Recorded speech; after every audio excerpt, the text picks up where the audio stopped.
And then with the offensive line, defensive line, I don't think it's nearly as telling as what we talked about with wide receiver and cornerback play. But because of looking at possibly the best defensive line in the country versus the issues on the offensive line, how they divide the squads. Are they going to try to bulk up the offensive line to give it a better chance against the defensive line and kind of divide those defensive starters? Do you know what has been the usual approach by Dabo in terms of dividing the teams, and what's it going to be on Saturday?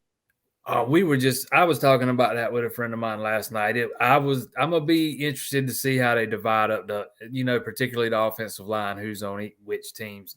They have not announced that yet, and I have no idea how they do that. If there's a certain way they go about doing it, I don't know what it is, but they've not announced the rosters yet. But yeah, I'm definitely curious to see, how the offensive linemen are grouped together. No doubt about that. And Jason, I understand that Phil Maffa's got a nickname that I didn't know about, Maffa Man, and also that he's having a big spring. Yeah, the Maffa Man.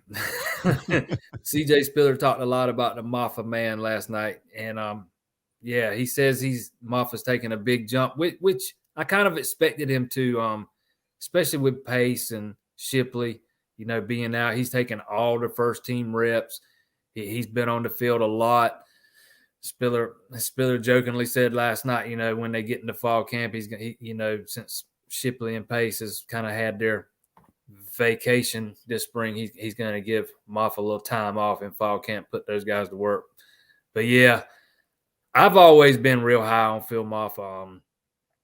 I think just the way things worked out last year, some of the offensive line struggles early on, and the way Shipley came on late, and Maffa dealt with an ankle injury, I think it was, kind of held him back a little bit.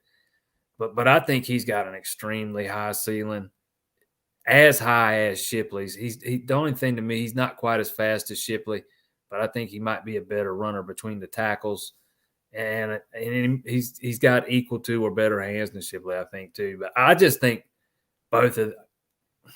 comparing them's kind of silly. They're both so different, but I don't know. I'm just real high on Maffa.